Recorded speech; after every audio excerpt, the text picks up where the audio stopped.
میرے دوستو، یہ کوئی مدرسہ آج کی چیز نہیں، مدرسہ اتنا ہی پرانا ہے جتنا دین اسلام پرانا ہے۔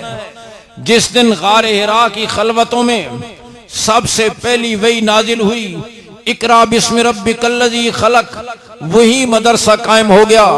پھر وہاں سے یہ مدرسہ دار ارقم میں منتقل ہوا، ہم سے یہ مدرسہ صفہ کے چبوتر پر منتقل ہوا، جہاں میرے آقا پڑھانے والے، ابو بکر و عمر جیسے پڑھنے والے، عثمان و علی جیسے پڑھنے والے، طلحہ و زبیر جیسے پڑھنے والے، ابی بن کعب جیسے پڑھنے والے، خالد بن ولید جیسے پڑھنے والے، رضی اللہ تعالیٰ عنہم اجمعین۔ اس کائنات میں حضور جیسا استاذ کوئی نہیں آیا، صحابہ جیسا شاگرد کوئی نہیں آیا۔ اس لیے کہ آپ کسی بہت بڑے قاری سے قرآن کیوں نہ پڑھیں، قرآن اس پر نازل تو نہیں ہوا، صحابہ نے ان سے قرآن پڑھا ہے جن پر قرآن نازل ہوا ہے۔ آپ کسی بہت بڑے شیخ الحدیث سے حدیث کیوں نہ پڑھیں، ان کی باتیں تو حدیث نہیں، صحابہ نے ان سے حدیث پڑھی ہے جن کے اپنے ارشادات حدیث ہیں۔ آج کرۂ ارض پر جتنے مدارس ہیں، صفہ کے اسی مدرسے کی شاخیں ہیں، اور الحمدللہ یہ مدارس بے سر و سامانی کے عالم میں دہشت گردی اور انتہا پسندی کے تانے سن کر بھی قوم کی دینی ضرورت کو پورا کر رہے ہیں۔ نہ صرف یہ کہ پورا کر رہے ہیں، بلکہ ان مدارس کا فیض مشرق اور مغرب میں، عرب اور عجم میں، یورپ اور ایشیا میں، آسٹریلیا اور افریقہ میں، دنیا کے ملکوں میں الحمدللہ یہاں کے اور بر صغیر کے مدارس کا فیض دوپہر کے چمکتے ہوئے سورج کی طرح دیکھا جا سکتا ہے۔ ہمارے ذمے جو قوم نے کام کیا، ہمارے ذمے اہل مدارس یہاں تشریف فرمائے، ہمارے ذمے بجلی کی لوڈ شیڈنگ دور کرنا نہیں تھی، گیس کی سپلائی کرنا نہیں تھی، آٹا اور چینی سستا کرنا ہمارے ذمے نہیں تھا، ٹوٹی ہوئی سڑکوں کی مرمت ہمارے ذمے نہ تھی، پل بنانے ہمارے ذمے نہ تھے، ایکسپورٹ امپورٹ کا کام ہمارے ذمہ نہ تھا، معاشی ترقی ہمارے ذمہ نہ تھی۔ آپ حضرات نے، قوم نے جو ہمارے سپرد کام کیا تھا، عالم بنانا، حافظ بنانا، قاری بنانا، مبلغ بنانا، خطیب بنانا، مسجد و منبر اور محراب کو آباد کرنا، رمضان کی راتوں اور تراویح کی رکعتوں کو آباد کرنا، دینی مسائل میں رہنمائی کرنا، حلال اور حرام کی تمیز کرنا، اور صحیح عقائد اور صحیح اعمال کی تعلیم دینا، ختم نبوت کے عقیدے کا تحفظ کرنا، فتنوں کی سرکوبی کرنا، قوم نے علماء اور مدارس کے ذمے یہ کام کیا ہے۔ سچ بتاؤ، یہ مدارس اس بے سر و سامانی کے عالم میں یہ فریضہ سر انجام دے رہے ہیں یا نہیں دے رہے؟ ہاتھ کھڑے کر کے اس کا اقرار کرو کہ یہ مدارس الحمدللہ اس بے سر و سامانی کے عالم میں حکومتوں کا ایک پیسہ نہیں لگتا، اور نہ ہم ان کے ایک پیسے کے روادار ہیں۔ وقتاً فوقتاً وہ جال پھینکتے ہیں، کبھی لالچ دیتے ہیں، کبھی دباؤ، لیکن میں اپنی عزیز طلباء سے بھی آج جو دور حدیث سے فارغ ہو رہے ہیں ان کے سامنے یہ عرض کرنا چاہتا ہوں اپنے اکابر کے موجودگی میں کہ عزیز بیٹو، ہمارے اکابر نے نہ ہمیں دبنا سکھایا ہے، نہ ہمیں جھکنا سکھایا ہے۔ نہ وہ دبے ہیں، نہ وہ جھکے ہیں، انہوں نے دین کی سربلندی کو ہمیشہ پیش نظر رکھا ہے۔ میں مثال عرض کرتا ہوں، حکیم الامت حضرت مولانا اشرف علی تھانوی رحم اللہ، ان کے پاس ایک نواب آیا اور 1,00,000 کا ہدیہ پیش کیا۔ حضرت نے فرمایا میرے ہدیہ قبول کرنے کے کچھ اصول ہیں جن سے پہلے سے شناسائی نہ ہو میں ہدیہ نہیں لیتا، لے جاؤ واپس۔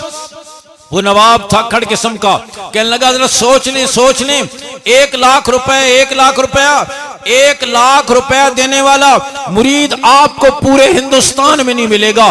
حضرت نے بڑی شان استغنا سے فرمایا لے جاؤ واپس۔ اگر 1,00,000 دینے والا مجھے مرید کوئی نہیں ملے گا تو 1,00,000 تیرے منہ پہ مارنے والا تجھے پیر بھی کوئی نہیں ملے گا۔ یہ استغنا تھا۔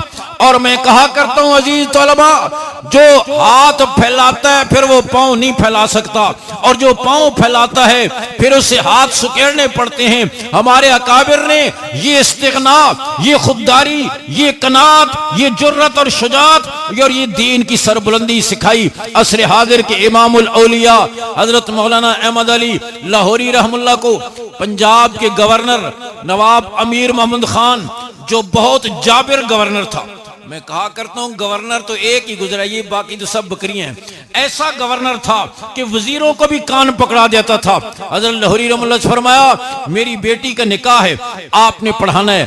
فرمایا حضرت لاہوری نے لاہور میں مولوی مر گئے، کسی اور سے پڑھا لو، میں نہیں پڑھاتا، بہت اصرار کیا۔ حضرت نے فرمایا، کہنے لگے پھر میں نکاح کراتا ہی نہیں۔ کہا پھر میری 3 شرطیں ماننی پڑیں گی، اپنی سواری پر جاؤں گا، اپنی سواری پر واپس آؤں گا، آپ سے کوئی ہدیہ کبھی قبول نہیں کروں گا، اور میرے پہنچنے سے پہلے پہلے آپ کو گورنر ہاؤس کے گیٹ پر موجود ہونا چاہیے تاکہ اس کے تکبر کا بھی علاج ہو جائے۔ حضرت لاہوری نے آنے جانے کا تانگا بک کیا، لاہور کے مال روڈ پر پہلی دفعہ تانگا چڑھا، گیٹ پہ پہنچے، گورنر گیٹ پہ موجود تھے، نکاح پڑھایا، واپس آنے لگے۔ گورنر نے کہا صدر ایوب خان آ رہے ہیں، میں چاہتا ہوں آپ کی ملاقات کروں۔ حضرت نے فرمایا میرا تو اس سے کوئی کام نہیں۔ کہا لاہور کے کچھ علماء ملنا چاہتے ہیں، میں چاہتا ہوں آپ کی وہ ملاقات کروں۔ فرمایا ان کا کوئی کام ہوگا اس لیے ملنا چاہ رہے ہوں گے، میرا اس سے کوئی کام نہیں۔ کہا حضرت میری گاڑی چھوڑ آتی ہے۔ فرمایا تانگا بار کھڑا ہے، واپس آئے۔ پھر کچھ دن کے بعد حضرت لاہوری نے ایک فتویٰ دیا، گورنر کو راس نہ آیا۔ گورنر نے کہا حضرت یہ فتویٰ واپس لے لیں۔ انہوں نے فرمایا یہ کوئی سبزی اور گاجریں نہیں ہیں کہ میں خرید کر واپس کر دوں، یہ فتویٰ ہے اور میں یہ دے چکا ہوں اور کل لاہور کے گلو کوچوں میں عام ہو جائے گا۔ یہ کہہ کر حضرت اٹھے، پیچھے گورنر آیا، حضرت میری گاڑی اور ڈرائیور موجود ہے، آپ کو گھر تک چھوڑ کر آئے گا۔ حضرت نے پلٹ کے دیکھا اور فرمایا تیری گاڑی میں قدم رکھنا میں اپنے جوتے کی توہین سمجھتا ہوں۔ اس انداز میں انہوں نے استغنا سکھایا، تقوی سکھایا، دیانت سکھائی، علم نبوت کا تحفظ کیا، دینی قدروں کا تحفظ کیا، فتنوں کی سرکوبی کی، اور الحمدللہ یہ مدارس آج بھی یہ کام کر رہے ہیں اور انشاءاللہ قیامت کی صبح تک کرتے رہیں گے۔ کوئی لالچ، کوئی خوف، کوئی دباؤ انشاءاللہ ہمارے راستے میں آڑے نہیں آئے گا۔ یہ انشاءاللہ علماء پاکستان کے عوام، کلمہ گو مسلمان ختم نبوت کا بھی تحفظ کریں گے اور انشاءاللہ دینی مدارس کا بھی تحفظ کریں گے۔ اور یہ بھی میں عرض کروں کہ یہ دینی مدارس وطن عزیز کی نظریاتی چھاونیاں ہیں۔ جیسے جغرافیائی سرحدوں کے لیے جغرافیائی چھاونیاں ضروری ہیں، Nowshera cantt, Pindi cantt, Kharian cantt, Lahore cantt, Multan cantt, Hyderabad cantt, Karachi cantt, یہ جغرافیائی چھاونیاں ہیں۔ جغرافیائی سرحدوں کے لیے اگر یہ ضروری ہیں تو پھر نظریاتی سرحدوں کے لیے بھی دارالعلوم حقانیہ، نصرت علوم گوجرانوالہ، دارالقرآن فیصل آباد، جامعہ اشرفیہ لاہور، خیر المدارس ملتان، دارالعلوم کراچی، جامعہ علوم اسلامیہ پنڈوری ٹاؤن اور جامعہ فاروقیہ کراچی اس سے زیادہ ضروری ہیں کہ یہ نظریے کے محافظ ہیں۔ اور یہ عرض کرتا چلا جاؤں، اگر ضرورت پڑی تو تم میں سے کوئی واشنگٹن جائے گا، کوئی نیو یارک جائے گا، کوئی سوئٹزرلینڈ جائے گا، ہماری درسگاہ، ہمارا مصلی، ہماری مسجد اور ہماری درسگاہ یہی ہے۔ انشاءاللہ اگر کوئی مشکل پیش آئی تو یہ داڑھی والے، پگڑی والے علماء، طلباء پاکستان کی فوج سے 2 قدم آگے بڑھ کر وطن عزیز کے چپے چپے کا حفاظت کریں گے۔ انشاءاللہ کریں گے یا نہیں کریں گے؟ انشاءاللہ مدرسے کی بھی حفاظت کریں گے، وطن کی بھی حفاظت کریں گے۔ اس لیے ہم کہتے ہیں ان مدارس کو اپنا حریف نہ سمجھو، اپنا حلیف سمجھو، فریق نہ سمجھو، رفیق سمجھو۔ یہ ملک کے اور وطن عزیز کے جو باہر سے پڑھنے کے لیے آتے ہیں بغیر تنخواہ کے سفیر ہیں، اور یہ جو پاکستان کے اندر پڑھ رہے ہیں یہ آپ کی رضاکار فوج ہے۔ اور انشاءاللہ جب روس کا راستہ روکا تھا، وہ سرخ ریچھ آیا تھا تو انہوں نے اپنے پھول کی پتیوں کی طرح بکھر گئے اور وطن عزیز کی حفاظت کی، اور آئندہ بھی انشاءاللہ حفاظت کریں گے۔ اسی لیے کسی کی اینک لگا کر کسی کے کہنے پر ان کو شک کی نظر سے نہ دیکھو، یہ امن کے مراکز ہیں۔ ہم نے بارہا کہا ان پر دہشت گردی کا لیبل نہ لگاؤ۔ یہ معصوم بچے جو 1100 کی تعداد میں آپ کے سامنے بیٹھے، مسلمانوں ان کی طرف ایک نظر کر کے سچ بتاؤ کہ یہ دہشت گرد ہیں یا امن کے محافظ ہیں؟ ان کی معصومیت پر فرشتے رش کرتے ہیں۔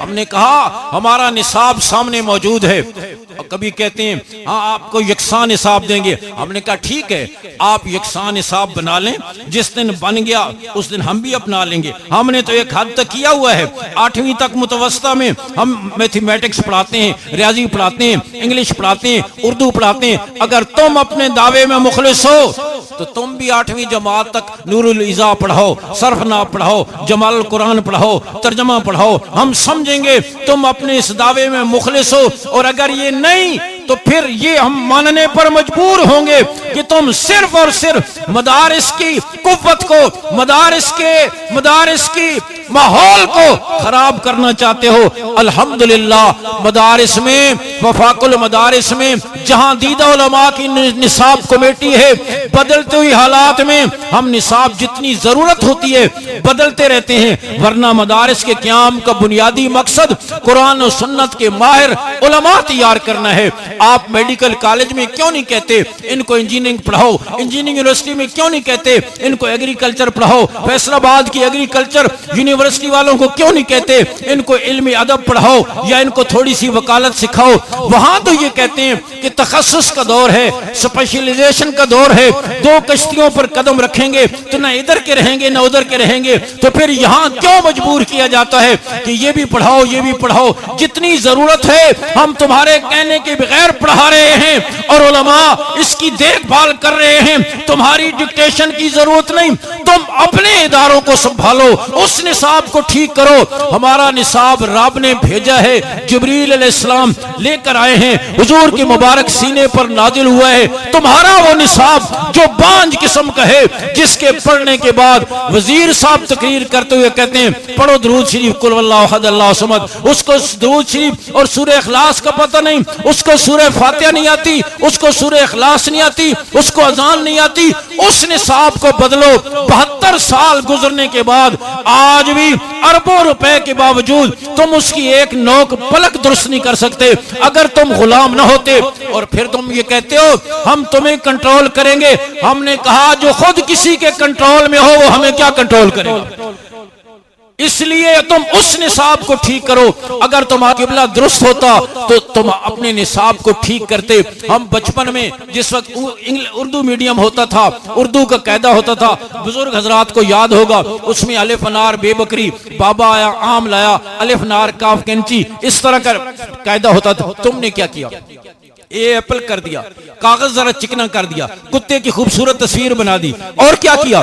اگر تمہارا نظریہ درست ہوتا، قبلہ درست ہوتا، ذہن کے کل پرزے ٹھیک ہوتے، الف سے اگر انار بنتا ہے، الف سے اللہ بھی تو بنتا ہے، بے سے بکری بنتی ہے، بے سے بسم اللہ بھی تو بنتا ہے، کاف سے کینچی بنتی ہے، کاف سے قرآن بھی تو بنتا ہے، نون سے نارنگی بنتی ہے، نون سے نماز بھی تو بنتی ہے، میم سے موچی بنتا ہے، میم سے مسجد بھی تو بنتی ہے۔ کیا ضرورت تھی اس کو کتا بلی سکھانے کی؟ تمہیں چاہیے تھا دل کی تختی پر، اس کے بچے کی دل کی تختی پر رب کی عظمتوں کو نقش کرتے، وہ تم نے نہیں کیا۔ حسن عبدال کے کیڈٹ سکول کے 3ری جماعت کے بچے سے پوچھا گیا تمہارے نبی کا نام کیا؟ کہنے لگا قائد اعظم۔ نظریاتی ملک کے ادارے جن میں قوم کے بچے کو کوئی نظریہ نہیں دیا جا رہا بلکہ اس میں سے کھرچ کر نصاب نکالا جا رہا ہے۔ جب ہم پڑھتے تھے تحریک خلافت ہسٹری میں پڑھائی جاتی تھی، شاہ ولی اللہ کی تحریک پڑھائی جاتی تھی، ریشمی رومال کی تحریک پڑھائی جاتی تھی، ساری ہندوستان میں شروع ہونے والی دینی تحریکیں، اسی طریقے سے عالم اسلام کی تحریکیں پڑھائی جاتی تھی۔ آج وہ نصاب سے نکال کر تم قوم کے بچے کو اداکاروں کے بارے میں، گانے بجانوں کے والوں کے بارے میں، کھلاڑیوں کے بارے میں بتا رہے ہو، اور قوم کے روشن کرداروں سے محروم کر رہے ہو ان کے تعارف سے۔ بتاؤ اس طرح کا بے ثمر اور بانج قسم کا نصاب، اس کی اصلاح ہونی چاہیے یا نہیں ہونی چاہیے؟ بولو، ہاتھ کھڑے کر کے بتاؤ اس کی اصلاح ہونی چاہیے یا نہیں ہونی چاہیے؟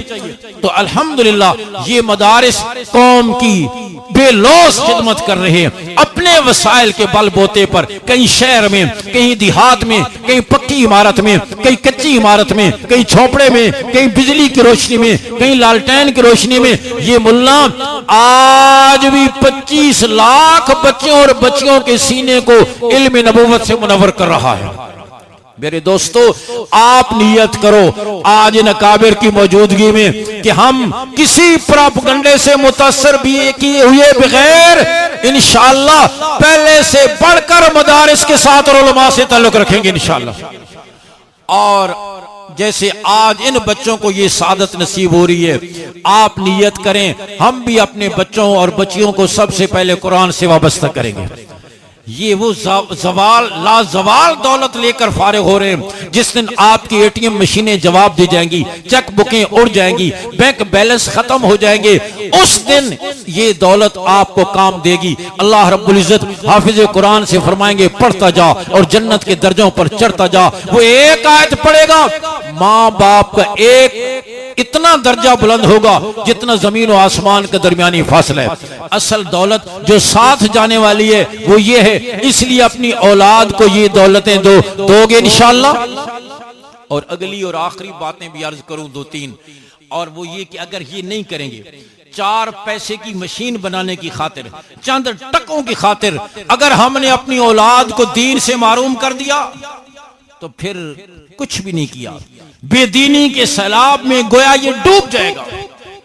اور بعض اوقات ہم صرف ایک سوچ رکھتے ہیں، بے شک اپنے پاؤں پر کھڑا کرو، حلال اور جائز طریقے سے اس کو کمانا سکھاؤ۔ اسلام نے کوئی قدغن اور پابندی نہیں لگائی، لیکن ایک مسلمان ہونے کے ناطے سے والدین کی کیا ذمہ داریاں ہیں۔ کئی لوگ مجھے ملتے ہیں، استاد جی مبارک ہو، کس بات کی؟ آپ کو پتہ نہیں بیٹا میرا اس کو امریکہ کا گرین کارڈ مل گیا ہے، 5 لاکھ روپے تنخواہ ہے، ہاں 2 دفعہ سال میں ٹکٹ ملتا ہے، گھر مل گیا، گاڑی مل گئی، بڑا اللہ کا فضل ہو گیا، بس تھوڑا سا بے دین ہو گیا، باقی اللہ کا بڑا فضل ہو گیا۔ کہ بے دین ہو گیا تو پھر فضل کس بات کا ہو گیا ہے؟ بے دینی کے ساتھ ترقی تو ایسی ہے جیسے مرنے کے بعد مردہ پھول جائے اور کوئی بے وقوف کہے بڑا تکڑا ہو گیا، اب جب پھٹے گا پھر پتہ چلے گا یہ صحت تھی یا کیا۔ بے دینی کے ساتھ ترقی کوئی ترقی نہیں۔ نیت کرو انشاءاللہ گھروں کا ماحول قرآن کا ماحول بنائیں گے، اور اپنی اولادوں کا تعلق سب سے پہلے قرآن کے ساتھ جوڑے۔ اور اگر نہیں کریں گے تو پھر کیا ہوگا؟ تھوڑی سی جھلک میں یہ بھی عرض کروں، چند دن پہلے میں برطانیہ کے سفر پر تھا، ایک شہر میں ایک مسلمان کوئی راجہ صاحب تھے، ان کا انتقال ہو گیا، پاکستانی تھے اصلاً، زندگی وہاں گزاری، راجہ صاحب کا انتقال ہو گیا۔ ان کے 2 بیٹے تھے، بیٹے بھی دونوں مسلمان۔ باپ کے مرنے کے بعد کہنے لگا ہم باپ کی میت کو جلائیں گے جیسے ہندو جلاتے ہیں، اور کہا میں نے نیٹ پر ریسرچ کیا یہ طریقہ سب سے سستا پڑتا ہے، حالانکہ مسلمان ہے لیکن نہ اس کو ماحول ملا، نہ دین سیکھا۔ چھوٹے نے کہا دفن کریں گے، حالانکہ میرے دوستو اسلام کا جینا بھی بے مثال، اسلام کا مرنا بھی بے مثال۔